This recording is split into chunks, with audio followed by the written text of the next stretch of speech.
Otaku, what's going on, y'all? Welcome back to another beautiful episode today.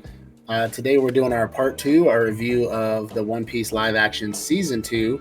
If you haven't checked out our first review of One Piece live action, we did episode 1 through 3, I believe. We did because we're doing 4 through 8 today.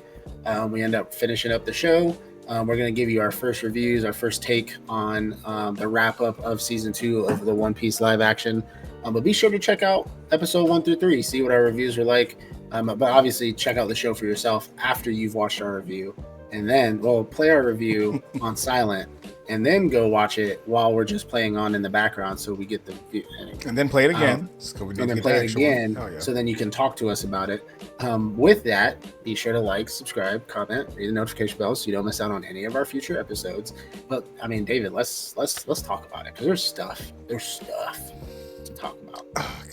Can I just lead by saying, and I don't know, I don't want to ruin the review, but season 2 has got to be the best. Well, of the two, the best season of this One Piece live action. Yeah, obviously, yeah. If it's not the characters and like how they're portrayed, not just not just the costumes, like how they portray who they are from the anime to the live action. If it's not the character designs and how damn near perfect they are to the show, it's just a reminder of why you do love the story. Because even though it's not one-to-one and it's not truly true to the story, you still get the same feelings. You still get the same. Let's get into it. I don't want to ruin it, but it's perfect. I love it. Actually, speaking on that, so I don't forget about it, something I noticed that we didn't talk about the first episode was I think that they definitely took a lot of things from, I think, critiques from the first season and they changed it on the second season, which makes sense, right? And one thing I really noticed, and actually I forgot I even said this when we did our One Piece season 1 review, is I talked about Luffy's scar. I talked about it on our podcast and I said his scar doesn't look as defined as it usually is in general. It looks so faded and just like you can barely see it. But this season, you really see it. Oh yeah. And so I'm like, so obviously, I mean, I know we're like the most famous anime podcast in the world, but like, no big deal. But like somebody had to have said something as well. Multiple people had to have said like, hey, we should probably define it more to make it more defined. Because that's like a Luffy, that's like his signature little scar when he stabbed himself in the face. Yeah. With Shanks sitting at the bar, like he's had that scar for time. So like, that's one thing I noticed, and I really like when I was watching it. I was like, "That's just those subtle things that they changed that you just really appreciate." Because that means, oh no, Luffy, where'd you go? Oh, no, Luffy, sit still. He's not gonna sit still. It's fine. You know what we're talking about today. That's all that matters. But it's one of those things that you just really appreciate because that means they're listening. You know what I'm saying? That means that they took criticisms and they changed them, which makes them. It's better in their eyes, and and there's better for us. We see that they're actually doing, what their fans are suggesting that they do, and I really do appreciate that. Yeah, definitely.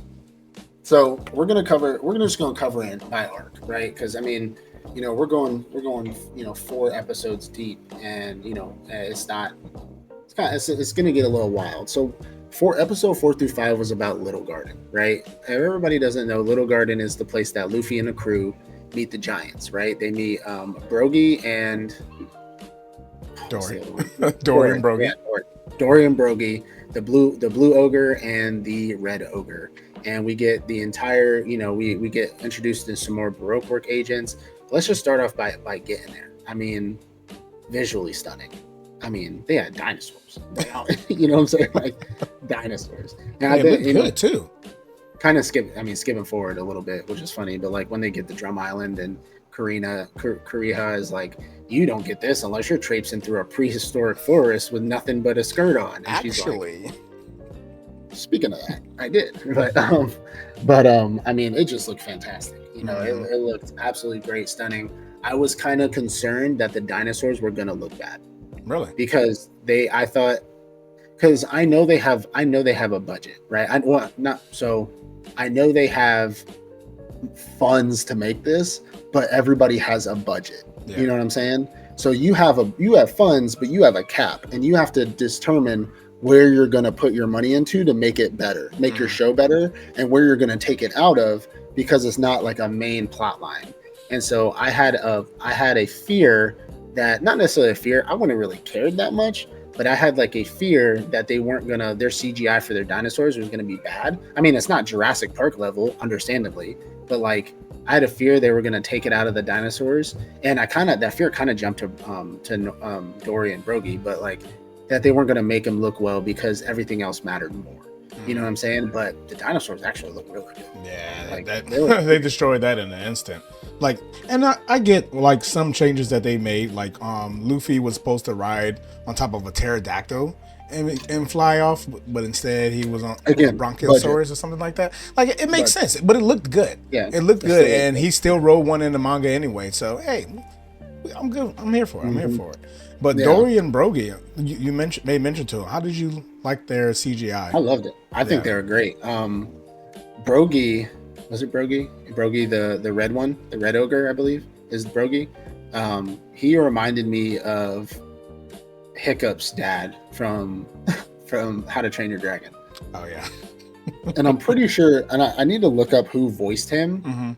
But I'm like almost positive it probably was him that voiced him, because he sounded just like him. Like, but I like their CGI was great.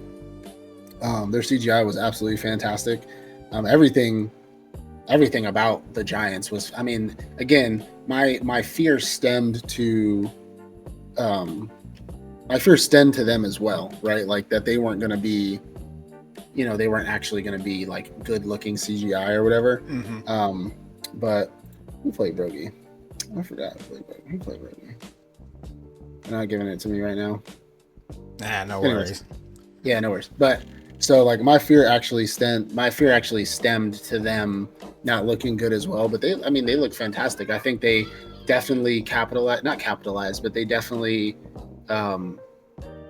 like showed who they were in the anime, because I've never read the manga, you know what I'm saying?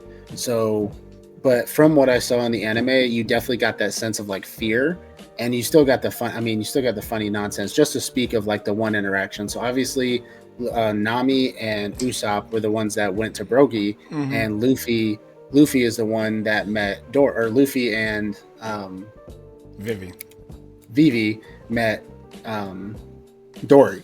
And so you get the interaction between Nami, Usopp, and Brogy's like, "Let me have you for dinner," and they're just like, that whole thing was hilarious. And then he's just like, "Let me have you for dinner." Oh, I see now. My bad. Let me have you as a guest, for dinner. And then Usopp memeing. That boy memed in One Piece live action. He said, well, I'm Usopp, the Slayer. And I think it's funny because something I explained to my wife is like, every story Usopp tells that's a lie is actually a foreshadowing to something that actually happens in the future. Knowing that I'm not there yet, but I know Usopp has the giant hammer. He has the 5-ton hammer, and he like actually fights people with it. And like, even though he's lying about it, that actually does happen. And then Brogy goes, "Oh, you're not trying to," they kind of clear that conversation up. And then she's like, "Oh, well, I'm Nami, I'm the ship's navigator." And Usopp's like, "Yeah, and I mean," he's like, "The Destroyer, Captain Usopp." And he's like, "That's right." Usopp definitely has to be one of my favorite from the live action, because the little he's just so real. That's right. And this is making me love Usopp, because I've never liked Usopp. Like since the beginning when we talked about One Piece, and like I never really liked Usopp, right? Like I never cared for him lying about being a captain, him just being afraid of fights and crap like that. I never liked him. That was the best part of him, Captain Usopp. And sure, some people liked him, some people, for whatever reasons. I just never cared about him. Plus I learned about something that happens in Wano that he does to somebody's parent, and a lot of people don't like him for it. So I saw a clip on Instagram. So for those of y'all who don't know, I'm in Wano now. I've been cruising. I've been sick past few days. I've been cruising through One Piece. They call him the frog oil salesman, kind of like snake oil salesman. And from the clip I saw, he ended up giving something to like this little kid like needed this ointment or something from him, needed something from him. He gives it to the little kid gives it to his parent dies, and Usopp ends up killing the kid's parent, from what I saw in the clip of Wano. Yeah, I don't recall that. When I get to it, I'll let you know. Yeah. Let me know. But it's just, the clip on Instagram said the moment when everybody hated Usopp. And that was about, like, he gave like that oil or whatever he was selling to this little kid who said his parent really needed it. And then the parent ended up dying or some shit. Mm-hmm. Like, that's what I saw on the clip. Again, not full context of in, like, you know, not full context in me actually watching the episode, but just from a clip. But this One Piece live action Usopp is definitely making me really like Usopp. Maybe this version of Usopp, but him memeing Brogy is absolutely hilarious. Mm-hmm. Like, absolutely just straight up funny. I think even better than that is just a full display of like Nami and Usopp's relationship, like how they communicate with each other, being the scary three. Like like how they, like, Nami just uses Usopp to deal with her fears. It's like, go tell him a story. Just go tell him. And then you see Nami trying to sneak out of there. She's like, oh, you're not trying to eat us. Okay, yeah, I have no problem with that now. It's like, so you're just gonna let Usopp die while you sneak out of the cave? Pretty much. That is true Nami Usopp antics to a T. Yeah. And then when they get Chopper in there and they become the trio, the scared trio, it's man, it's insane. But and then we get obviously the interaction between Vivi, Dory, and Luffy. I mean, pretty good. Right? I mean, there's nothing really funny there. You know, they had the whole conversation about, you know, they talking about putting him on the pyre, and like whenever a warrior dies, they end up burning him on a pyre, and Vivi burns the little headscarf that she has, and, you know, things like that. So, you know, that was pretty good interaction. Again, the giants are fantastic. I think they're awesome. I do think it was, I don't remember if this happened in the anime. It might have. I'm pretty sure it did. But, like, you know, Luffy literally eating his whole entire dinner and then him being like, you want to try some of mine? And then he gives him that tiny little bento box, and he throws the whole thing in his mouth, and Luffy said, hey, I said some. I said some. Like, what did you want him to do? Like, bro, you know, and Luffy got so mad, and I was like, that's the Luffy I know. You know what I'm saying? Like, Luffy ate this man's whole dinner and then gave this giant this tiny little bento box, and he backed it. He was just like, bro, why'd you just eat my whole lunch? Exactly. Like, bro, I said some of it. Like, that's insane. And then we kind of get the little backstory, right? Obviously, the giants have been fighting for 100 years, right? They've been fighting for 100 years over something they don't even remember about why they're fighting, right? And then Sanji, Zoro, they're going out there. Sanji ends up, you know, they end up fighting the dinosaur, the T-Rex, and obviously you get that back and forth banter of like, oh, you see, like, I killed this T-Rex, and he's just like, yeah, slash, and I cut him open. He's just like, oh, you see this broken neck? I killed the T-Rex. You think a kick killed the dinosaur? You kicked the dinosaur in the head, and you think that killed him? I cut him with a sword. I mean, he did snap his neck. I saw that. I rewinded a couple times. Yeah, you could see the bulge. And then Zoro slashed him. So technically, Sanji was right about that one. But I mean, the slash finished him off, but no big deal. You know, you can still be alive with a broken neck. Ask my wife; she knows, she sees it a lot. But like, yeah, EMS, I'm telling you. But that whole interaction was hilarious. And then obviously we're starting to get introduced to the new Baroque work agents, which I was so on edge about how they were going to do this, because I don't remember. So obviously, like, this kind of all happens at the same time, and we'll get to like Dory and Brogy's fighting and everything like that. But when we get introduced to Mr. 3 and what's her name? Not Monday. What is her name? The one with the paint. I forgot what her name is. All Sunday? No, All Sunday is Robin. What is it? It'll come to me eventually. Yeah, but the girl with the paint. The girl with the paint. Japanese holiday. That's why I can't remember it. Yeah. But I'll look it up. Go ahead. Yeah. Anyways, but the girl with the paint, you know, we get introduced to her. She ends up putting that mark on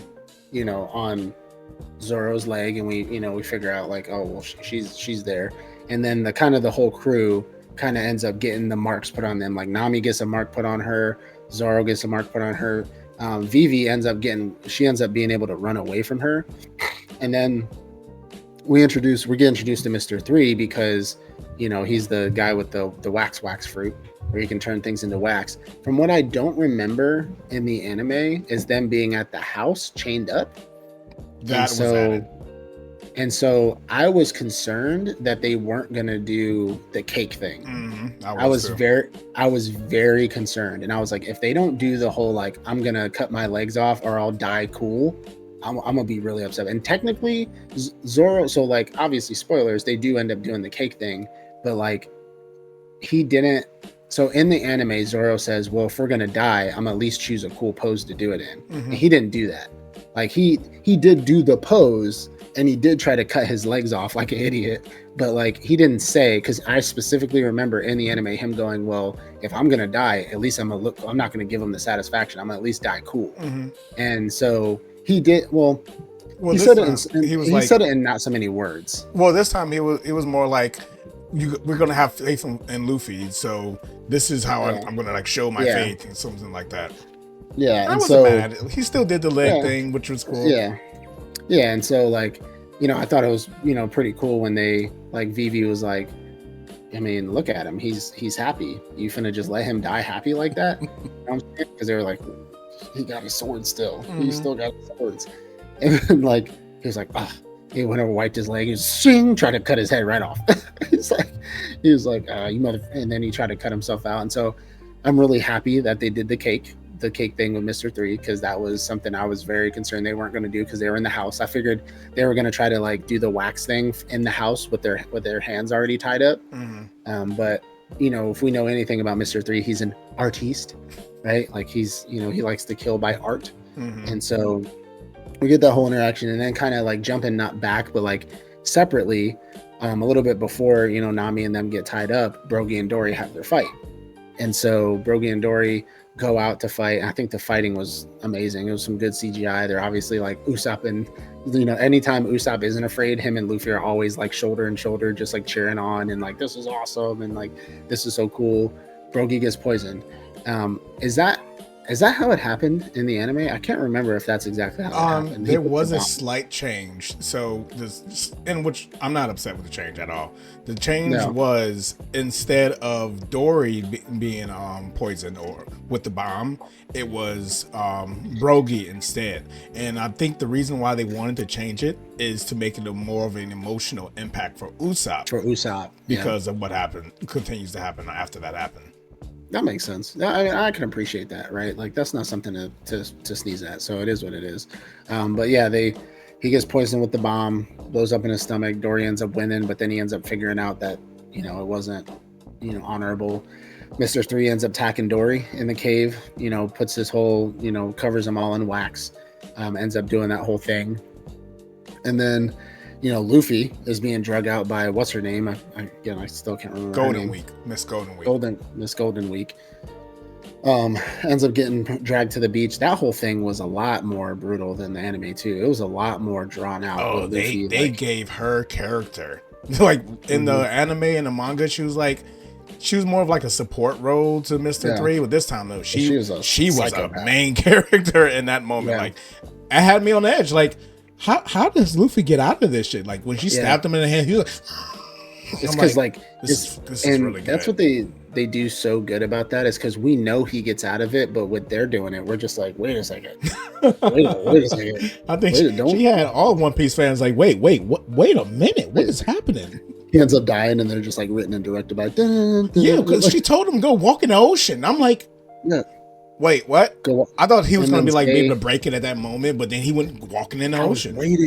I was waiting. I was like, okay, you're going to break it, right? Stop playing. Okay, relax. And then she's like, and then say, I'm never going to be king of the pirates. And he's like, I'm never going to be king. And I was like, whoa. I was like, whoa. Like, what, the Punisher. He's like, wait, no. Wait, that was me on the edge of my seat. I was like that. And then Usopp, obviously, the hero of Little Garden. Don't say it, Luffy. And I'm like, oh my goodness. Because if he would have said it, even if the paint would have come off, he'd have never came back from that. Like Usopp saving the day. We can't. Okay, we can't. we can't do that. We need to relax. But they made her an absolute psychopath. And then like obviously the funny thing is when he was running and he stepped on the paint and it like went flying in her face. I thought that was hilarious. Like, and then they all hit her and she just went into this like schizophrenic psychotic break. I thought her head was going to explode at that point, honestly. Like just like some the boys stuff or just, but ends up saving Luffy. And then he tells Luffy like, hey, our boys are about to die. Like, I don't, our boys are about to die. Our people's about to die. Mr. Three's got them.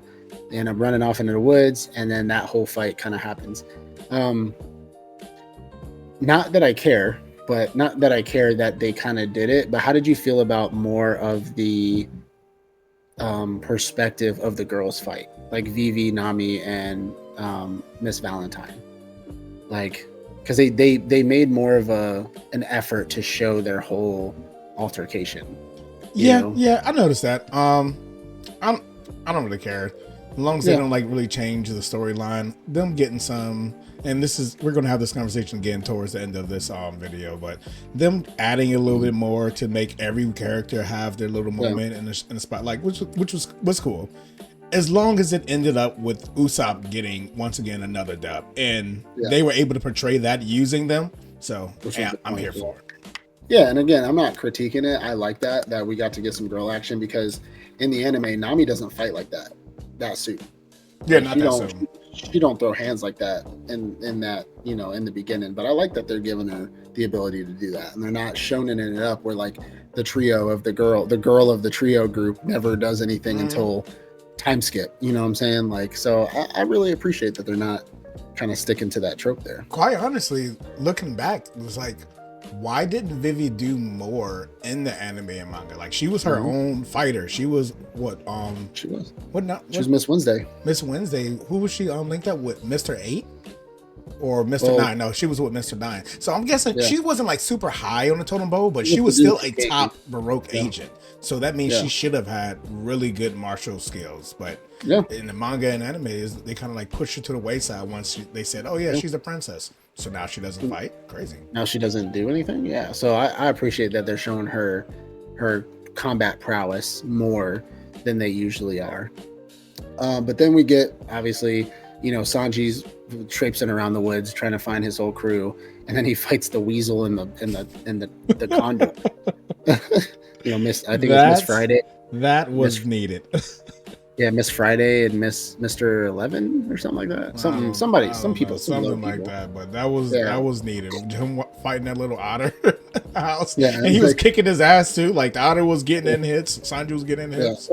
The whole scene, because obviously we get to the point where we finally get introduced to Crocodile, and Crocodile calls in and he uses the little like, the snail mail to, be like, hey, everything's fine, Straw Hats are dead. Like, Then he put him on hold. He's like, the fact that there was actually a hold tone. Hold music. and Crocodile was just like tapping his fingers on the table. Croc, what are you doing? He was actually waiting, which is hilarious. And Sanji was like getting his ass beat by this little otter. And they had the camera view from the other side of the desk where Sanji would pick his head up, get dropped, and then the otter would pick his head up and get dropped. And then it just kept going back and forth, and he'd like beat his ass, and he'd come back up, he's like, your pets are dead. The problem solved now. What's going on over there? No, that was really good, and it's a good setup for what's to come in the future. And it really highlighted once again that Sanji doesn't need to be a part of the main crew to get shit done. Like, he's always been like the secret agent in the background, taking care of things. So I'm happy that once again the live action is staying true to the natures of the characters that we know. Yeah, absolutely. And then Sanji comes off. Obviously he comes in at the last second, but then we get Usopp's valiant fight against our what's his name, because he asked for a duel, right? The duel of combat with Miss Valentine, and she's like, he's running around the cake. He's just like running around trying to get her to stop, so like they would crack and everything like that, which I thought was fantastic. I can't remember if that actually happened. I think the cracking happened from her stomping, but it wasn't the run around thing. Like, it wasn't him running around. She just like stomped. And then Usopp saw that it happened, and so he made her stomp again, and then they got free. I don't remember, honestly. Yeah, But it no, wasn't once again, that's just true to Usopp's character. yeah, That the he whole beat ring her around strategically with his yeah, like brain with his because yeah. she was going to shoot her He's with some always been smart. slingshots. Yeah. I love that for him. He's always been smart, right? Like we knew Usopp was always like he's just a scaredy cat, but he's always been intelligent. And he you could know? take a fucking hit. Yeah. Like he could She take said multiple hits. 1 kilogram, 2 kilograms, 5, 10 kilograms. I'm over here, kilograms. my American. Like what? How much is a kilogram? Yeah, I was like, he's just taking it. Oh, damn. He's like, ugh. I'm like, Usopp, stop. And another one of those moments where you're just like, I mean, I know he's gonna get out of this, but damn, like, ooh, he's just getting beat. And then obviously everybody gets out, they start fighting. Obviously, you get Vivi, Nami versus Valentine. Obviously, Zoro's still trapped with his 1 foot, and now Booger Man decides to hop up there and fight him. I don't know why. yeah, That was dumb. And like, stupid. He was like, "Oh, you can only fight with your boogers, huh?" And he pulls the gun out. Ching. Still ain't got nothing. That was what I was mentioning last episode about it doesn't have to be boogers when he blew into the because that was condensation. Mm-hmm. Yeah, anything from his body, any bodily fluid can be a bomb. Yeah, just poop bomb. Just, poop bomb. Just monkey poop bombs bomb. on these. Yeah, but like, and then he baited him to come up there on the dang rooftop on the cake, and I'm like, that was dumb. I don't know why would you just sit there and just keep shooting at him like he's stuck on a cake? Whatever. Obviously, the story needed to progress, so he wouldn't have just sat there. They end up getting beat, right? Mr. 3 gets his bill punched in, right? Ends up getting knocked out, right? And then they kind of before that though. This is something I didn't like. I don't like that they changed Luffy's and Mr. 3's fight. Because and I get it for cinematic reasons, but it was absolutely hilarious when Luffy's supposed to go out into the forest chasing after him, and then he sees all of Mr. 3's little wax clones. I forgot about that, yeah. And he's like, you won't be able to find me. And then Luffy's like, pow! It's immediately on the first try. He's like, what? How did you know? I forgot about that. I feel like because that was a early call to observation hockey. Not observation. Observation hockey. Observation. That was an earlier call to observation hockey, and they kind of took sense that away. him. Yeah, he was able to sense him just off of willpower. So, I don't like speaking of which, completely off the topic, but about a topic of observation hockey. Somebody had a, not a hot take, but what was the thing like? Kind of like a prediction. You know, we did that episode a long time ago about theories, right?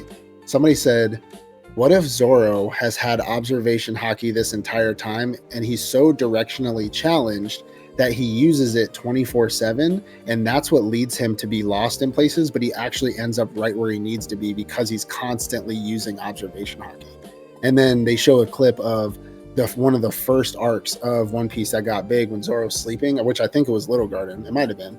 But Zoro's like sleeping, and like the knife comes out of the woods, and he does this, and he like dodges the knife and like hits the thing. And somebody's like, what if he has observation hockey on 24/7? Because that's the first thing they trained. Like when he was training to be a swordsman, they train observation, they train sensing abilities, all that stuff. And so what if we all think he's directionally challenged, but he's using observation hockey 24/7? And that leads him where he needs to be all the time. Zoro fanboys are going to cope in any way they possibly can. Zoro's just bad with directions, guys. It's okay. He's just like, I agree. He definitely has OP observation hockey because his multiple times he moves in his sleep when he's like he protects his ship while he's sleeping. Well, that just shows the claim is not necessarily that he isn't. It was more so that he is directionally challenged. That's why he uses observation hockey 24/7, but whenever he gets lost, it's because he's using that observation hockey, and it's just leading him where he needs to be. Like, and it might look like he's getting lost, but he always ends up where he needs to be when he's supposed to be there. I mean, it sounds good. So it sounds good. I'm a Zoro fanboy, so I don't know what to tell you. I'll cope as much as you want. I'm a Usopp fanboy. What's up? Yeah, Captain Usopp. Usopp. Something. Oh my goodness. I'm sorry. Another clip just reminded me, and I think I sent it to you, but it was like, it was the comment that was funny. Somebody said, "So you remember?" Or it was one of the black dudes that does like a lot of funny anime commentary. He was like, nobody's talking about Usopp. He was like, when Usopp, or nobody's talking about God, or the God King, not Usopp. He was talking about the God King, Soga King. He's like, when nobody's talking about Soga King, when at Eni's lobby, when Luffy said, "Hey, Soga King, take that flag down," and without a hesitation, he said, and the flag was gone. And he was just going on and on about Soga King. First top comment, most liked comment said, "It's so sad that Usopp wasn't there to see that." And I was like, shut up. Shame. I was like, shut up. I mean, but honestly, at the end of the day, they're both from Sniper Island. So anything that he get, any accolades he got, you got to give it to Usopp as well. So it's like Usopp shot down that flag, but it was Soga King. Okay. Yeah, talk it. Stop that. Talk it. Don't. Yeah, whatever. Yeah, okay. Anyways, back to Little Garden. We're wrapping up Little Garden. I did forget about the Luffy thing. I completely forgot that happened. I definitely wish they would have done that because that makes a lot of sense. But obviously he's fighting old boy. He ends up beating him. Obviously he ends up punching his teeth in, and we get the pretty much the ending of that. Luffy ends up running off, freeing the giants. Frees Dory from the wax. I do like the fact that they did the hammer thing. That's one thing for me, continuity wise, where like Luffy had his hand in the wax and he does the whole big gum hammer, and so really like that one. Frees Dory. Brogy ends up getting up off his butt, right, because he got stabbed in the chest by a sword, but he ends up getting healed from that, and they end up sending him off. Now a big thing that people don't like is that send off. From what I've seen, is because it's not one for one what actually like the send off happened. Something was different. Something was different, and I can't remember exactly what. Somebody put a panel up or the anime screen up on like their send off, and it was a little different. It was a little different, but I'm not exactly sure. Something I did notice though, for my own watch through, because I was watching Whole Cake, right, is Big Mom used the move that the Giants use, right? So what was it? Not Onigiri, because that's Zoro. Haikaku sovereignty? Something like that. Yeah, where she's like, Haikaku, and then she slashes, right? And I noticed it from the One Piece live action when the Giants did that for the big ass goldfish, right? And I was like, oh. And it's funny because in Whole Cake, because I was watching it back to back, right? Like Whole Cake, when she does her first Haikaku, everybody on the ship is like, wait a second, like we know that, you know what I'm saying? Like we know what that is. And then I go, how do you know what that is? And then I watch the One Piece live action, and then Brogy and Dory do it, and I'm like, I remember that. And so that kind of is just like a little point out to Big Mom, one, being a giant, and then two, her having the ability to use those moves. And she spams that in Whole Cake. When she's on her hunger pain, she just spams that attack. Really? I forgot that. Yeah. Yeah, like when she's chasing them through is it undesirable woods? No. What is it? The woods with all the trees and everything that's like alive, or whatever the case. Maze wood, something like that? I don't know. Something like that. She spams that attack towards them. She just spams it. And I'm like, holy cow. How many times can you ult? Like that doesn't make sense to me. But anyways, a little callback to that. I don't know what they mean by it was different. I mean, I guess the biggest differences that I see is when they do the move, one, their swords didn't break in the live action, while they did break in anime, and then they threw it into the water. And two, when they did it in the manga, like the goldfish is completely destroyed. Also called back to Goldie Usopp, calling out the big golden fish. I mean the big goldfish. But when they did it in the live action, it was like that's where they get it from? That's where we get Goldie Usopp from the goldfish? No. Goldie Usopp is God Usopp. It's just I know that. Goldie Usopp. But no. I'm talking about just call out to him for saying one of his stories was he met a giant goldfish with the poop as big as an island. So there was that giant goldfish. He told that story to what's her name? Crazy. Yeah, because that's you want to talk about future sight. Talking about months down the road, future sight. Hey, facts. Like you're gonna give Katakuri a run for his money. He could see a couple of seconds in the future. He could see months into the future. Yeah, that'd be crazy if that does come out in the end of the day. Like Usopp can see events in the future, like in the deep future, not just moments ahead. So it's like the stories that popped into his mind he thought were just something he made up, but really he was seeing visions of like the future. That'd be insane. That'd be absolutely insane. That'd be pretty cool. I mean, everything he said has come true. So at some point. So I mean, a little omitted details here or there, but it doesn't really matter. But yeah, so they do the big send off, and I mean, Little Garden. I mean, final thoughts. Little Garden. Little Garden was good. I wouldn't say it was the best arc of the season, but it was definitely good. I liked the CGI. I love the giants. I love the dinosaurs. Yeah.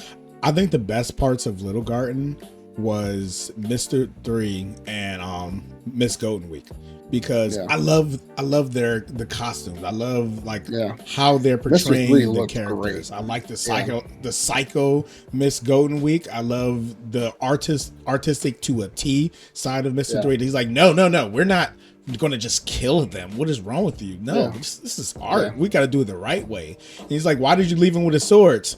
Because it wouldn't make sense to not leave him with the sword. So it's like sculpting a statue without its head. What do you mean? The best part of it was the villains and the characters that they displayed of that whole arc. So I think that's a win. I think if you can really pin down the villains that you don't even really deal, like we don't see Miss Golden Week again in the future. We do see Mr. 3 again, but this is our first and last showing of her, and they killed it. They even added more parts to it in order to kill it. So to give her the due, give her that screen cred time, because she needed the minutes up. Need to get that check. So hopping right off from Little Garden, we're going into Drum Island, and this is where we meet our boy. Right, we meet our boy. This is our boy. Dr. Heerlis. Totally. I don't know about that chopper. I'm not fully sold on the chopper yet. I'm sorry. Now there's only one thing about him that I don't like, but the rest of it I like. We'll get there. Right. So we finally get on they're crossing the seas, right? Nami gets sick, which I'm like, okay, is not like, because that's the point. That was the point of them going to Drum Island, was because Nami ended up getting really sick. And so I was hoping that they were going to do it. I didn't have any doubts that they were. It's just I didn't see it yet, and I was like, this girl's supposed to pass out anytime soon now. Like, let's, and obviously in the anime, it takes a little bit longer of her being on the ship to be sick, but they hop right into going into Drum Island because they end up getting, which, speaking of that, which I thought was funny, on Little Garden, they end up getting another Eternal Log Post, and Luffy tries to grab it again, and they're like, no, not this time. Not this time. You're not destroying this one. No, he has a record of breaking those posts. Remember, because he wants to do it all. Yeah, he wants to do it the right way every time. And it's just like, brother, stop. That was the last episode. Yeah, like what? Could have just wrapped this whole thing up. We could have, episode 2,000 more episodes. Here we go. You know what I'm saying? Like, whatever, no big deal. But they have the Eternal Log Post. They're not really using it because they're going to go to the other island, but then Nami ends up getting sick. Vivi ends up telling them about a island called Drum Island, which is in the Drum Kingdom, where they're famous for their medical expertise, obviously. And then, they end up getting there. They end up going to the gate. Vivi ended up getting shot. I thought that the interaction was kind of comedy to me, but like when they're all like, please, our friend is sick. We really need help, this, and that. They let him in, and you got Aunt Jemima with the shotgun, just like, yo, my bad.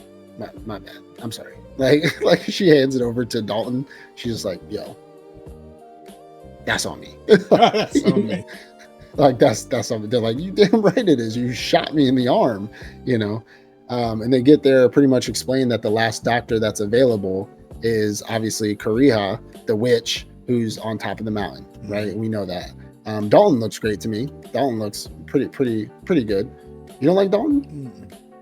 Really? I think Dalton, when I first saw him, he looked too skinny. Like Dalton was a bigger guy, and this guy looked. Now towards the end, I'm like, okay, he's definitely warmed up to me, but in the beginning he just seemed real skinny. I'm like, I guess he's going to be the one who transforms, but right now I'm not seeing it. You got that same feeling that I got about Smoker. Like it's just like he's too small. Did he ever warm up to you? No, he still hasn't warmed up to it. No, not at all. I mean, when he broke the girl's neck with the baseball, I was like, that's cool, I guess. Oh yeah, when did that happen? Was that during episode 4 that was 5? during Drum Island. That was like during that happened, which I forgot about until just now. So we'll talk about that a little bit. But that's not a big plot line, except for the fact that Toshigi actually does something good. Something we've been wanting her to do, which. Yeah, I think we talked about in the last episode, coming up to this one, but end up going there. Obviously, Luffy and Sanji. All right, Luffy's like, I'm going to the top. I'm going right now. Like, I'm not waiting around for no storm to pass, for nothing like that. And we get a little backstory. So Vivi is talking to Usopp. So Sanji and Luffy and tie up Nami to Luffy's back, and they start to climb. And then, Usopp kind of snaps at Zoro a little bit, because Zoro's like complaining. He's like, I should have went. I should have did this. And so Usopp's like, yo, go do something. Like, go do something. Stop drinking and go do something. And then Zoro's like, could just ask nicely. And then he like walks away. And then Vivi we kind of like have a little backstory of her going to the Reverie. So one of the first reveries that we get to see in the One Piece live action, with all the world leaders talking. Vivi being there and just kind of like, sneaking in, and we get our first look at what is his name? With the jaw, the king of Drum Island. Oh my goodness. Wappo. Wappo. Yeah, Wappo. We get a first look at him. I think he looks good too. It's kind of hard to like do a metal jaw and not look good. I will say he's supposed to have glasses, and he doesn't have glasses, but that's neither here nor there. That doesn't really bother me. But he definitely, I think he was more of an ass than he was of somebody that was like scared, because Wappo, if I remember correctly, Wappo was kind of scary. Not like scary as in like he was scary, but like he was scared of a lot. Like he was more insecure and scared than just being an asshole all the time. And so, but with this one, they really brought out his like, no, he's an asshole. Like, they brought out the cruelty. Like, honestly, I like this depiction of him because he's supposed to be cruel. He was supposed to be a cruel king. He literally gathered up all the doctors and said, "You're only going to work for me." But then when you see him, he's afraid of everything. He's always running behind or telling somebody else to do the work. This one, he would call you out, like, let's go then, and go fight them. But no, he was with all the shit. So I actually like this. Rendition, that's the word. Rendition. Yeah, so we got this rendition of him. Looked really good. Really liked Wappo. Backhands Vivi. Just get out of my way, child. Caesar walks right to her. Backhands her. Get out of my way. As all parents should be. No, I'm just kidding. But and then Vivi, shows her true strength, and then obviously Dalton's apologizing and everything like that. Not a big turn, and then we get the idea of, or not the idea, we get the scenes of Luffy and Sanji finally being able to jump up, which I appreciated this because we finally got to see more of Luffy's like his stretchiness, where he does the teeth thing where he stretches his head all the way down and grabs Sanji and throws him up on the cliff and everything like that, which I really appreciated. Because I was saying before that he wasn't using his stretch abilities a lot in the show, I was afraid that they were going to either just make it up there and Sanji wasn't going to fall, or if he did fall, it was going to be something was going to like save him, or something was going to, that wasn't Luffy. And the fact that Luffy was going up there and grabbed him by his teeth with his stretchy neck and just threw him up on the cliff, I was like, there we go. You know what I'm saying? Like that's what I'm looking for. And then we get big. We know it's Chopper. We don't know yet, but like for people who don't know, but like comes up, they get saved. They end up waking up, or at least Sanji and Nami end up waking up in Korea's office. Now, fun fact, I don't know if you know this, but the person who plays Korea is Jack Teller from Sons of Anarchy's mom and Sons of Anarchy. And I think that was a great pick. Oh yeah, 100%. Isn't she also the same mom from Married with Children? Married with Children. I don't know about that. I'm pretty sure that's. But I just know that Korea is supposed to be like the biker chick, and they picked pretty much a former biker mom, biker chick, for that chick. I know Jamie Lee Curtis was in talks for that. Yeah.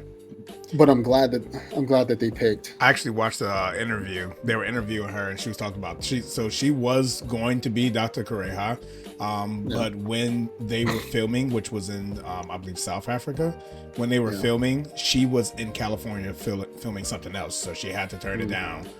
So I still think that was a perfect casting. I think that was a perfect casting. I mean, you pick for people who don't know ball knowledge, like picking a former biker chick from like one of the most famous biker shows ever and making her the biker chick in One Piece is like, that's just like a perfect casting right there.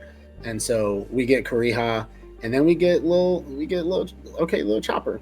I mean, so let's talk about him. Before we talk about it, am I weird to kind of have wanted the rabbits? Like I don't know if you remember. So when they were going up the mountain, one of the things they were supposed to look out for are the snow rabbits, and Luffy had this whole fight with the snow rabbits, and he ended up. But then the avalanche happened, and he ended up saving like the mom or father's snow rabbit, so they end up being on his side at the end of the day. I don't think you're weird I don't think you're weird to not wanting that. I think it was more of a time constraint thing. Yeah, that's fair. It's more of a condensing thing, which is why they didn't put it in there. And so because I forgot about it, it wasn't really like, I guess it's not a big deal to me.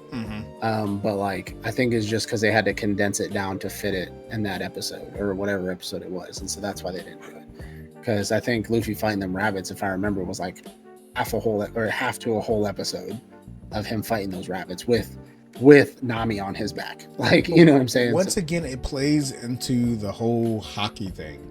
Like with his level of hockey, it's easy for him to make friends with even animals. Like we see it throughout the season multiple times, and that's supposed to be just another showing that he's able to make these connections with animals, even with no words spoken, because of that. But I can see why it wasn't necessary as well. I'll just look for the white rabbit. All right, so Chopper. I'm gonna give mine because mine aren't too bad. And I like Chopper, and then I want to hear your opinion because I know you say you're not sold yet. I love so Chopper. Oda himself said they were going to make Chopper more realistic as the little short Chopper, right? The normal size Chopper. And then Oda said no, make him more plushy looking, like plushie. And I love that he did that. That shows that he has hands on with the show, and he's like, nah, you're not about to mess up Chopper. It ain't gonna happen. Tony D Chopper, you ain't gonna mess it up, right? Great. But I loved that Chopper. I even loved his reindeer form where he's on all four legs and he's running. However, his Arnold Schwarzenegger look don't sit with me. I don't like that muscle suit, Grinch face. People are calling him like buff Grinch. Like that form. Yeah, that form just kind of looks terrible to me. In my opinion, they should have spent the money to CGI it because it looks like a muscle suit. And he's like, from what I've seen in the anime, when he's in that muscle suit, that muscle form, he's taller than the people around him. And so, but this time he wasn't. Like he was the same height as everybody, but he looked like short and muscular. Really? It just didn't look. It looked bad. Yeah, because I was watching in Whole Cake, Chopper uses his ninpo form a lot, but he goes to his muscular form every once in a while, and he's like almost as tall as Brook. I mean, he is as tall as Brook. And of course, when you draw anime, sometimes the continuity of people's heights and weights look a little different depending on the angle you draw him. But most often, he was like as tall as Brook, and we know Brook is taller than everybody. I would say that he is supposed to be pretty tall. I didn't even notice that he didn't get any taller. I mean, he got taller than being on the ground, yeah, clearly.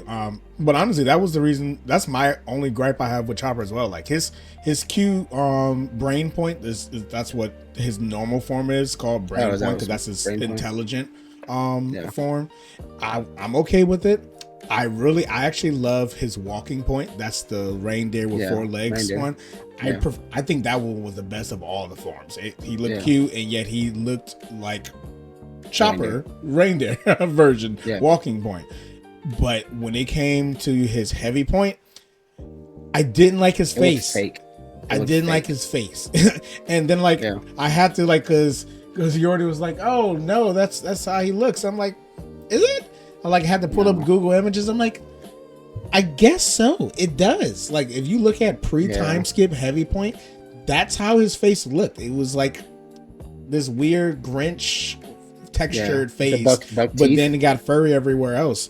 But then you get the post time skip Heavy Point, and that's the one everyone loves. Big muscular with just a chopper head on top. That's the one everyone knows and loves. So I was like, okay, I guess you got it, but it still ain't cute. I'm gonna go ahead and admit to that. It ain't cute, and and also the voice irritated me because it sounds like an adult woman pretending to be a small child. And you can tell by the inflections of the voices, like, why not just cast someone who's like 15, 16 years old? Like a child, or cast a child, let's be honest. Yeah, like there's nothing wrong with that. You could have done that. I guess they were like fearful of them like hitting puberty and their voice cracking and stuff like that. But I didn't like, because the person who voiced Chopper, I think she was probably in her late 30s, early 40s. Maybe I'm just being facetious here. Maybe she was like early 30s, but she definitely wasn't a kid or a teenager. Hear me out. If you have characters like this, like Brooke, for example, like Chopper, these people who aren't real people and their voices aren't going to be the people who are walking around in the suits or this, because Chopper is full all CGI except for Heavy Point, right? Why don't you just cast the regular English voice actors that are already doing it for them and the English dub, right? I mean, am I wrong for that? They might have to pay him a lot of money though. Am I wrong for that? Oda has a hand in both. Oda's like, and they use the actual Japanese voice actors in for the Japanese dub, right? And so I'm just like, Brooke is going to be a skeleton, and Chopper is going to be, I understand like Brooke as like the black dude, like he's going to be the voice of the black dude, but without, obviously they turn the camera when he goes, yo ho ho ho, like obviously, like Chopper is fully covered in a suit with Heavy Point and full CGI for everything else. Meaning you could have easily just gotten the English VA of Chopper from the anime to become Chopper's voice, even in Heavy Point. Because the person who's in the Heavy Point suit isn't voicing Chopper. Like, so we could have just easily done that, but we didn't. We chose not to. And that was a bad choice. So like, had to save some money where they could. True. Again, budget. I get it. But I'm just saying, I didn't like his voice either. His voice as the little cute Chopper makes sense. But like, his Heavy Point suit looked fake. It just looked terrible. His face looked like the Grinch. And whenever he was fighting, he just looked all like, he looked like he was trying to like move this heavy suit around. Like he was just too big. Yeah, like you can't wipe your butt type of muscles. And I'm just like, yeah, like you got something on your back. Like, oh, my lats, like it just looked like a very uncomfortable muscle suit that wasn't. And Chopper, I mean, obviously the anime, Chopper being big and muscular, he can move around and jump and fight and shoot and John Wick it. But like, I don't know, I feel like you could have done better. If anything, just do Heavy Point CGI as well. Like, if you're gonna do CGI on Chopper for everything else, like, it's just like you see the CGI in him and then he goes Heavy Point muscle suit and you're just like, okay, you know what I'm saying? Like, that's like jumping from when we were discussing Felger frames. Remember that show? When like they'd be standing there and having a conversation in the anime, and there'll be normal animation, they'll be talking, and then I'll switch to 3D out of nowhere. And you're just like, what just happened? Like, what? Like, you're just standing here talking, you're not even fighting anything. What's going on? And that's how I felt about Chopper. It was like everything looked great. Normal walking point Chopper, brain point Chopper, like CGI looked good, and then Heavy Point, it's just like muscle suit, guy in a suit. Like, and then this weird transformation. Like, okay, I get it. Like, you were trying to like do a thing, but we didn't need that. That weird transformation from walking point to that Heavy Point. It was like a werewolf transforming. I'm like, no, that's not right. I don't like that. Make it stop. All right, so fast forward a little bit. Obviously, Luffy coming out of the tub. This witch is trying to eat me. Coming out of the tub, all boiled up. End up meeting Chopper. End up meeting Kuriha. Kind of get a little backstory. Chopper ends up running off, and we get Chopper's backstory, right? We get Chopper's backstory with Dr. Hair look looked great. Hair look was fantastic.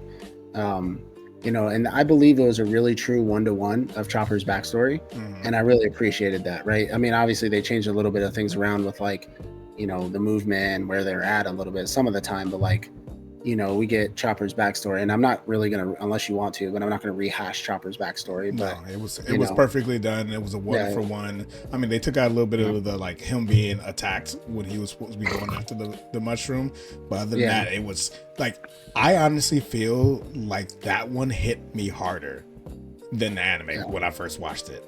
I told you it was real, and I was You texted me that too, and I'm like, yeah. Because it was real. Like, I saw Chopper and he was messed up. It was kind of, and it's maybe I'm digging or reaching too much, but it's also like, we have kids, and it's like, Look, that was his child. Like, that was his kid, and your kid does that for you, and you still choose to die because your kid went through all that, knowing you're gonna die anyways. But like, you still choose to eat the mushroom because you want that to be the last memory. He literally says he's going to die within. Well, he didn't say it. Correa said it, that he would die within an hour, and he knew that. He prepared it. He cooked it. He drank the soup because you brought it for him. You damn near died to bring it. Yeah, that definitely hit me like, harder than as like a kid, like thinking about your son going off to do that for you, and I texted you. I was like, yo, that hit me right here, and like that hit hard. And so that was a great little backstory. Maybe I'm thinking of something else. No, I'm thinking of something else. Never mind. So I sent you a text message a while ago about Pedro's, Aloha snack bar, but I was thinking of Hair Look doing it. And I was going to be like, you said you didn't like it. And then I was like, wait, we were talking about the fight against Big Mom. That was something separate. Still One Piece, but something separate. But yeah. Hairlock goes up there, goes to Wapo, goes to the guard, and he's just like, click, just like, have fun. And ends up, sacrificing himself. But that speech though, that speech was heavy, and I'm pretty sure it's not exact 1-for-1, but it was pretty much a speech from the anime as well, and again, he hit it home. Yeah. What's the actor's name again? Do you know? I don't know. I know who it is. I just don't know his name. Yeah, he was familiar to me. I just couldn't think of his name, but he really sold that part. Everything that was Hero Look for me in that moment, and probably will be until I see it again in the anime. He really killed it. I hope every flashback is this impactful. If we are going to continue this live action on, if every flashback is this impactful, I don't even care about recent events. You got to make me feel that way every single time. Yeah, and I'm going to talk about emotional. Because I've said it before that like the One Piece like anime hasn't really given me like an emotional, like Sanji's backstory to me has been the most emotional thing that I've seen this far. Really? Right? Personally, I don't know but like so far Sanji's backstory has always been like, since just watching that and Whole Cake, that's always been something that's like, to me, that was like the worst, especially like him going to his mom, and nothing that like I relate to as like me to my parents, but more so like, how can a dad treat his own kid that way? Because I'm a dad that has a son, and then him always sneaking out to go to his mom to feed her this nasty ass food that she still eats regardless, just like Chopper feeding him the mushroom, like she's still gonna drink it because that's her son and she loves him. And so that's why Sanji's backstory is always sit with me, but I've always had an issue with the One Piece not really drawing an emotional reaction out of me, except for like a dang, like, Luffy punching the celestial dragon. I was like, he's knocked the frames out his ass, he sent him back to the manga, you know what I'm saying? So like, other than that, but like with the live action, I've just been like, oh man. Like, oh man, that means what should have definitely hit you too. I don't know if you watched it first or you watched the anime first. When Sanji was bringing like food to Nami, and she like made a comment like, "Oh, where'd you learn how to cook?" He's like, "Oh, I was from my mom." Like, "Oh, you used to cook with your mom?" I was like, "No, I actually used to cook for my mom." I don't know if you watched that flashback before or after that part, but I'm sure you got to that. I watched the flashback. Okay. I watched the flashback first of Sanji and in the anime, and then I got to the part in the live action where he brings up his mom, and I was just like, so soon? Like, you gonna do this to me so soon? Then I saw you. I just went through it. You ain't got to do this to me again. I just did it. I just did perfect timing. Yeah. How do you? So, quick question. I've seen people argue this. How do you feel about the no curly eyebrow thing? I am okay with it because I think it would look stupid and it would look like cosplay if he had this. And then they like always made it a point to like show his curly eyebrows. Like if they want to kind of, I don't think they're going to get to Whole Cake Island in anime. That's a whole other conversation. I don't think they're going to get to Whole Cake Island, so they're not going to get through the whole importance of the eyebrow thing. Yeah. So him not having it is perfectly okay. And honestly, I like this Sanji even better than the anime Sanji. So I mean, I'm sure they'll be able to do it better. Yeah, we talked about it last episode, how these people are more real. They're more realistic, and we like that about them more. The fact that they made them more like just normal people. Like they have the quirks that make them them, but they're not anime over the top. Except for Luffy, which I already discussed. It's like it's a lose-lose. Either you make him less cringy and he's not Luffy, or you make him more cringy and he's cringy but he's Luffy. It's like there's you can't. It's like there's no win. I like suave Sanji though. Hey, you trying to go upstairs? You grab my boy. Yeah. One second. Pretty sure Usopp memed in that one too. He was like, "Yeah, I'm gonna catch y'all later."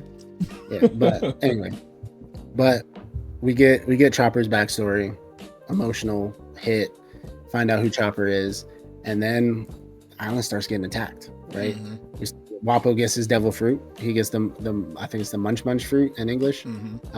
He gets his devil fruit. Okay, something I don't like, because I haven't really said a lot of don't likes besides Chopper's heavy point. Wappo's devil fruit in the anime, when he eats it, it's like fast and he can make the thing fast. In the live action, it's like he eats it so slow, like he's struggling, and then he has to like work. Yeah, and then he has to like work to get the gun out. Like it like takes him a second. You know what I'm saying? Like he's trying to like force it to work. But in the anime, it's like it's a devil fruit. He's like, and then it's like, and he can immediately deploy like the arm Gatling gun or whatever. But in this one, it's like he's taking his time. He's like trying to swallow it, and he's like, gun. You know what I'm saying? I was like, why? Why do we make him struggle with doing that? I don't know. I'm more okay with it because in the live action they made it a plot line for Robin to be the one who gave him his devil fruit, while in the anime that's never confirmed or never even alluded to. So it makes me feel like, okay, so Wappo, he just got this within a week ago. So him kind of struggling to use his new power, it kind of made sense, kind of. But I did notice that.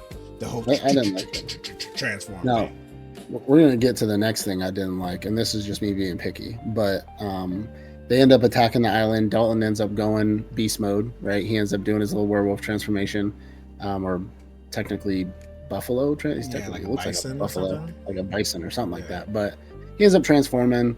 He ends up going. Speaking of transformations, oh my gosh, never mind. It's whole cake stuff. The Carrot's transformation, and like I didn't even but like her transformation in that whole full moon thing, that was amazing. But anyways, but yeah, so an island ends up getting attacked. You get those like weird amalgamations. Did you like the monsters? I think the monsters were a good little, I think like, they were cool. It wasn't something they had in anime, but in this version of Wappo ate his army and turned them into that. In the anime, he did that to just his two right and left hand guys. But this one there was only like 5.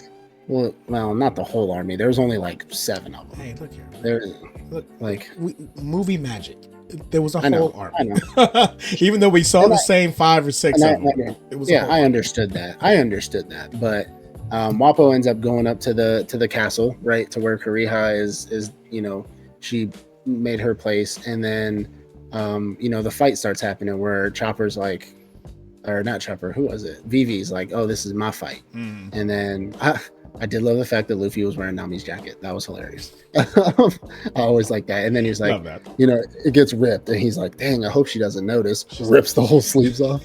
I hope she doesn't notice. Like, why did you do that? It's like, well, she won't notice the cut if the whole sleeve's gone. That's that Luffy logic. I love it. I love it. That's, what is that? Boy math?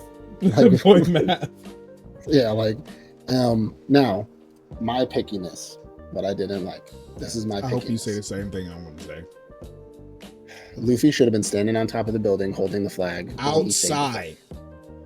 Why were they inside? Why did he jump into the corner of the room and just like Spider-Man? He was like Spider-Man on the wall, just like holding this flag. Like, what are you doing? No. It was so much more impactful when he was standing on top of the roof and the flag had gotten hit.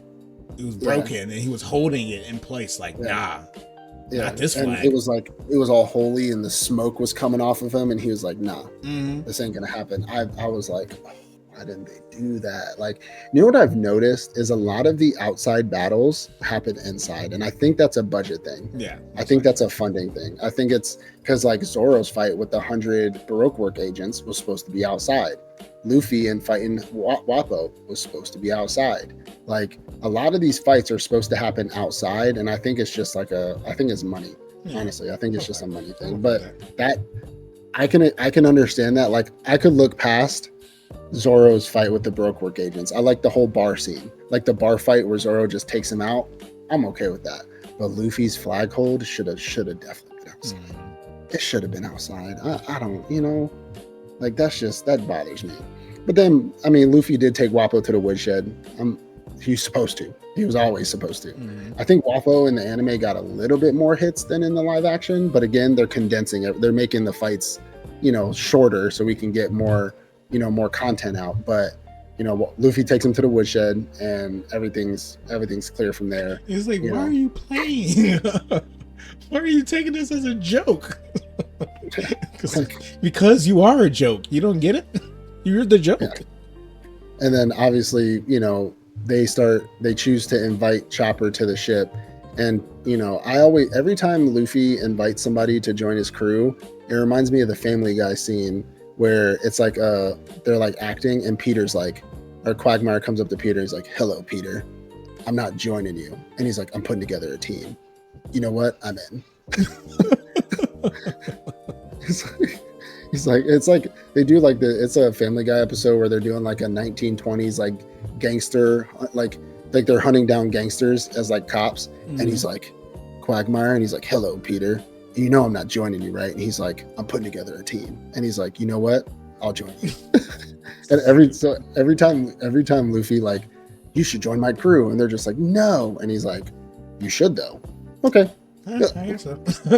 I'm gonna know better to do today. Why not? Brook is the only one that has like the most gangster entrance into Luffy's team, where he like drops the sword on the ground and he's taking a knee and he's like, "My name is Brook. They call me the Shadow Slasher, and I pledge my soul and my life to Captain Monkey D. Luffy. I will do everything I can to make sure." Like this whole speech, and Luffy's like, "You were already a part of my group. So I don't know." Jinbei too. I have to remember where you are. Jinbei too, though. Like, Jinbei's already a part of the crew now. I'm talking about when he confronted Big Mom, and he was like, "I'm joining Luffy's crew, the future Pirate King." I'm like, that's why you on the crew, bro. That's why your old ass on the crew. Yeah, but they end up getting Chopper. They end up getting Chopper to join them. Chopper's like, "I'm small and weak and frail," and he's like, "Bro, look. Welcome to the Misfits." We do not care. We do not care. We do not care. That's actually why we chose you in the first place. Yeah, because you're cute and you're funny. How did you feel about the moment of cringe from Luffy? Join my crew. Yeah, that. I was like, again, it's either we get Luffy toned down and it's not Luffy, or we get super cringe Luffy where it is Luffy, but it's live action, so it's cringe. It was Luffy, but it was like, yeah. I like how they all reacted to it though, because they all reacted like that was cringe, but they was like, "Hey, that's Luffy." All right, guys. I'm really scared when they get to Eni's lobby. If they get to Eni's lobby, Do you want to live? I want to live. I'm not gonna do impersonation, but I could see it to be funny. I'm gonna be like, Inaki, just ask her if she wants to live. Just, hey, you know, not stop. Just say, do you want to live? Don't do that. Don't yell. Yeah, don't. Shh. The lines were get cut. But yeah, that was a little cringy. But again, it's like he has to be Luffy, and everything Luffy does in a real person's body is gonna be cringy. Like it's just gonna be, and I have to accept that, and that's okay. It's okay. Be unapologetically Luffy. That has to be okay. And then obviously we get the little, them sailing off. Kuriha, something I totally forgot. The medicine that Hiruluk was making was the fireworks that turned the sky into the cherry blossoms. Now, I don't know if this happened in anime, and I didn't go back to look, but if this is something they added, I think it's a good ad, or a really great ad, is they made the top of that mountain look like a cherry blossom tree. And so like when she shot the medicine up into the sky and it made the cherry blossoms come down, the clouds over the mountain looked like the top of a tree, and the cherry blossoms were coming down from that tree. I feel like yes. I would just have to see it again to be sure. But I feel like if yes. I don't remember if they did that or not, but if they didn't, I think that was masterfully done. Now Chopper was supposed to be standing on Zoro's shoulder, but he was sitting this time, but no big deal. That's just continuity that I was. That's a big Chopper though. Like he kind of big, ain't he? He's a little big. He's like 5-year-old size. Well, maybe not 5-year-old, maybe like 4-year-old size. But yeah, and then we get a little glimpse of Crocodile. We get the got all the Crocs on the wall and all the surprisingly, I did not know that what's his name was playing him. Magic Mike dude. Like Roman Reigns. Why is that the one you chose? He's done many parts. That's the first part. Magic Mike dude. That's the first time I ever saw him. So I'm gonna be honest with you. Oh man, that's the first movie I've ever seen him in. But I didn't know he was playing Crocodile. I think that's obviously we didn't really get to see Crocodile, but we've seen pictures.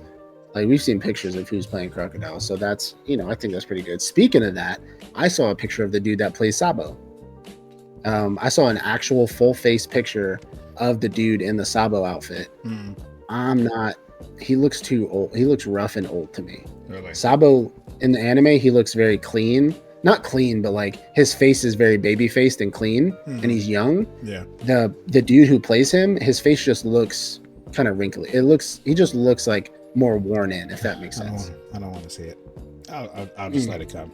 If it ever comes, if we ever even get that far, I'll just wait. Well, the fact that I looked and made sure it wasn't AI. I made sure it wasn't anything like a rendition. Like this was legit the dude, and this was his like character shot. And I was like, he looks kind of like Luffy and Ace and Sabo are all supposed to be like 19 years old, 17, 18, 19 relatively the same age. Like Luffy or Ace and Sabo are supposed to be older, but only by like a year or two. Yeah, like not anything. I think Ace is like 2 or 3 years older than Luffy, and Sabo's supposed to be like 2 years older than Luffy. And Luffy's the youngest at 17 currently in the story.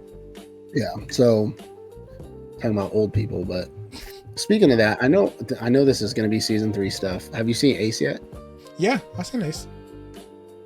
I saw Ace once before when they kind of like made a small announcement, and then I saw it again when some cosplayer was crying on the internet because he wasn't chosen as Ace with absolutely no acting experience, but he thought they were to choose you because you can cosplay. Stop it. Yeah, I saw that. I'm okay with Ace. I'm okay with Ace. He looks younger, but Ace is supposed to be young. I didn't like Ace at first when he was first introduced in the anime. I didn't really like his character design, but then he got more fleshed out over time to the point of his death. Spoiler alert if you don't know at this point, where I didn't really loved his character design. But at first, like the freckles were really heavy, his face was like super long. So I'm okay with who they chose. I don't like it. I don't. Give him some flames. He'll be good. Let's see him juggle some flames, and maybe you'll feel better. Because we're gonna see him in Alabasta. Mm-hmm. So we should have actually seen him already. He does make a cameo up to this point, saying, "Hey, if you see Luffy, tell him I'm looking for him." That's fair. Yeah, I remember. Yeah. So we saw Sabo, but we didn't see Ace. That's kind of weird. That was kind of weird. Yeah, that is kind of weird. Anyways, but that pretty much wraps up Drum Island. Drum Island, it was great. I mean, other than Heavy Point and the flag situation, I think season 2 definitely brought a lot to a head. Obviously, season 3 is probably going to be mostly Alabasta.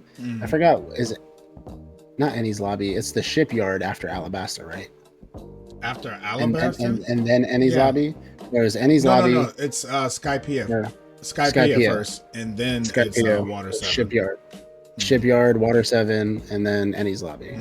Yeah. So okay, because I'm thinking timeline here. So like, we'll probably get. I want to see Edaru, or Imaru. That's season 4 definitely. You think Alabasta is going to be the whole season? Season 3? 100%. So somebody was saying like, Alabasta that is the biggest arc. Yeah, that's a huge arc in the beginning. So they need to give it a full 8 episodes. If we're gonna keep it to 8 episodes, they need to give it a full 8 episodes. And if not, we can kind of like end it at like episode 6, 7, and then do like one small adventure before we do Skypiea. Because Skypiea is a lot. You got Jaya Island when they first get introduced to Nolan. Well, not to Nolan, but learn about Nolan's history. So don't rush it. We got a good thing going. They have been condensing it though, so I think if they do any less than 6 episodes on Alabasta, it's going to be a problem. Yeah, anything less than 6 will be a problem. 6. Yeah, because they're gonna take out a lot if they do less than 6 episodes. Like they're gonna be cutting their shit. Now, mind you, it is an hour long per episode, so like they can still do a lot, but like they're gonna be cutting a lot of stuff. Because I mean, think about it. That's like maybe 2.5 episodes per anime. Because it'd be like maybe more like 3 episodes. Yeah. Three episodes per like.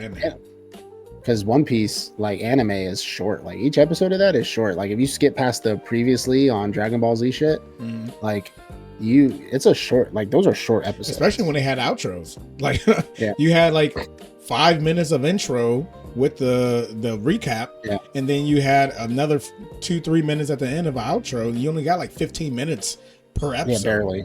Yeah, barely. And so they could do a lot with an hour. Yeah. You know what I'm saying? So. And there's no intro. There's a bit of an outro, but not anything crazy. I mean, it's like 2 minutes. So with an hour, you could do a lot. So we'll have to see how that one turns out. But season 2 is definitely fire. It was definitely better than the first one. They fleshed out a lot of stuff. They redefined some of the characters. I like that they got back to the traditional outfits. So like not traditional, but they went back to some of like the because I was afraid with all the new fresh fits that they were giving them that Luffy wasn't going to get Nami's jacket. You know what I'm saying? That Zoro wasn't going to be wearing. So I don't know if you remember this, but there was a filler back before there was a filler episode back before Drum Island where Luffy and the crew end up fighting these Eskimo guys on an ice island, on an island that's covered in snow. Zoro ends up stealing the jacket of one of those Eskimo dudes with the fish spikes, and he's like, "Oh, this jacket fits me really well."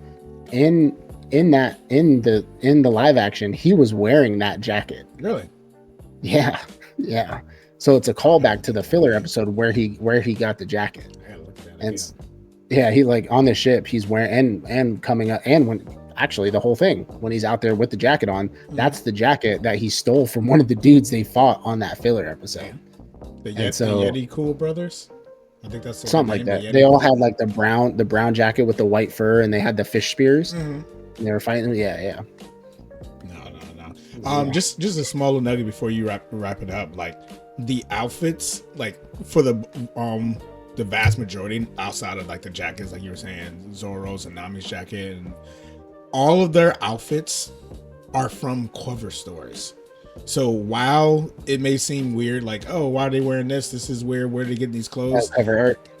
The cover arts that Oda uses for his chapters, they're getting the outfits from there. So I'm sure you've seen a lot of Bleach cover arts before, where they have the different outfits and whatnot. Yeah. Same concept. That's how they're dressing the characters for this whole season, brother. Like, you saw one where Usopp had like 3 watches on his arm. Yeah, from a cover art story, bro. Clean. I think that's clean as fuck. Yeah, it was clean. Yeah, I mean that just proves to you that they're really, it's attention to detail, right? Like, it's attention to actual detail, especially because, like I just said, with the jacket from the filler episode, and now they're giving them all the outfits from the cover arts. Like, I mean, that's attention to detail right there, and I could really appreciate that. You know what I'm saying? But I mean, the season was great. I can't wait. I'm looking forward. I said it in the news before. Be sure to check out the news if you haven't. But they're finishing filming in June, and they should be released in early 27. So we'll probably have another year before we get another One Piece. But if y'all ain't up, go watch the anime. I mean, I'm watching the anime. So this show is definitely, because I took a really big break during Whole Cake, because Whole Cake is a very draggy, long arc. And I mean, again, I got the fight with oh my goodness. Oh my goodness. What's his name? I literally just watched it, and I blanked on his name. Between Luffy and what's this dude? The dude with the mochi. Oh my goodness. Katakuri? Katakuri. Oh my goodness. I kept wanting to say Kizaru, and I'm like, no, that's an admiral. But anyways, the fight with Luffy and Katakuri, it was a good fight. It wasn't nothing to, like, yeah, we got Gear 4 Snake Man, and everything like that, which, from what you told me a long time ago, you'll never see Snake Man ever again. but like, did you lie? You see Snake Man again? Yeah, you see Snake Man. I thought you said, or was it Bounce Man? You said you never see Tank Man ever again. I haven't seen Tank Man yet. Tank Man is when he was fighting Cracker, and he ate all the crackers, and he turned to that big size. Yeah, that's fair. Okay, so I was thinking of something else, but we got Gear 4 Snake Man, but Whole Cake was just a drag. Like, it was not my favorite arc. I mean, it was cool, big mom, cool, whatever. But now I'm finally in Wano, and I know I'm gonna like Wano. I know, I already do. I already like Wano. And I already like samurai stuff. I've always been a fan of that kind of stuff. So, but if you're missing out on One Piece, go check out the anime, because this show got me to get out of my season of slump and my break and to go watch it. And I've been binging One Piece every single day. Like, every single day, I've been cruising through One Piece. It's the season of One Piece. We got the live action that just dropped. We got the next arc that's going to drop next month on my birthday. Like, and they got something else that's supposed to be coming out this summer too. I'm pretty sure it's like the One Piece heroines. You may have seen something about it before. I think but so. I think they plan on dropping like a little short episode series of that too. So it's Wano, Egghead, and then Elbaf, right? Correct. So I'm like 2 arcs behind it, essentially, which I know is still, I'm in the 900s now, so I'm still like 100 plus episodes away. So, like, but just that, I'm gonna be there. Yeah, I'm close. I'm closer to the end than I am to the beginning. So it is what it is. Well, I'm gonna be caught up a lot sooner than I thought I would be, because I never really like, when I took my break, I never realized how close I was, because what's 200 episodes in a drop of a bucket of anime, especially a big 3 anime. You know what I'm saying? Like, I could watch 200 episodes. We watched 200 episodes of Naruto when Sarah and I watched it, like, quickly. So, like, now I'm only, I think they're on episode 1,100 and something, right? One Piece? Yeah. I think we might be in 1,100 something, possibly 12. Yes, 11. So I'm a couple hundred episodes away, and I'm 800, and I'm in the 900s now. So, like, I know to some people that's like insane. They're just like, are you kidding me? But I took it. I mean, how do you eat an elephant? One bite at a time. I took breaks, but I'm here. 1,155. Yeah, so I'm literally on episode 900 today. So, like, 255 episodes, and I'm there. So, like, that's I know a lot of people are like, they're not going to start One Piece because that's like too much, but like, it's really not. Like, you can take breaks. I took a lot of breaks, and like, I'm probably going to fly through Wano, to be honest with you. Like, I probably won't take no breaks during Wano because I want to see Gear 5, right? I mean, I've known it. Like, everybody, there's clips out everywhere. There's no way you can hide. You can't hide from that. It's not going to happen. Now, question: does Zoro fight King in Egghead or in Wano? Wano. Okay, so two things I'm looking forward to. Two things I'm looking forward to happen in Wano. So I'm ready for it. I can't wait. The drums of liberation, baby. That's all I'm looking forward to. So the drums of liberation. Right. Yeah, I can. Zenisha, what is it? I can hear it. I can hear the drums of. Every time I see a One Piece edit, I just send it to you. Anyways, let us know what you guys thought about it in the comments down below. We appreciate it. We love you guys. We'll see you in the next one. Peace out. Peace.